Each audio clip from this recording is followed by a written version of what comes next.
তারা দরজা বন্ধ করেই ছিলেন। তাদের একজন আত্মীয় আমাদের পিন্টু দাকে, স্থানীয় কাউন্সিলরকে, আমাদের সিআইসিকে জানান যে কেউ ফোন করেছে যে আমরা মৃত্যুর জন্য অপেক্ষা করছি। এই সংবাদ আমাকে সঙ্গে সঙ্গে কমিউনিকেট করেন পিন্টুদা। পুলিশ অ্যাডমিনিস্ট্রেশন সঙ্গে কথা বলি এবং পাড়ার লোকেদের সঙ্গে এই অঞ্চলের সমস্ত মানুষ এসে উপস্থিত হন। তারা কথা বলেন এবং তাদের দরজা ভেঙে পুলিশের উপস্থিতিতেই তাদের 3 জনকে এখন হসপিটালে ভর্তি করা হয়েছে। প্রাথমিক কাজ যেটা আমাদের, যে তাদের প্রাণে বাঁচানো, তাদের সুস্থ করে নিয়ে আসা, সেই ব্যবস্থা আমরা ইতিমধ্যে গ্রহণ করেছি। বাকি যেইটুকু আছে ওরা একদম নন ফ্যামিলি আমাদের এই অঞ্চলে।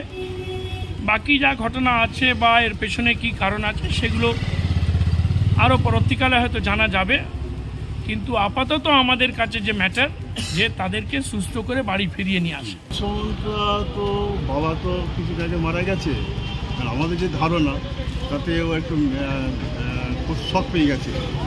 এমনিতে খুব একটা মেলামেশা করতেন না এলাকার লোকের সাথে, সেটা তো বলতে পারছি না, কারণ আমরা তো এখানে বসবাস করি না।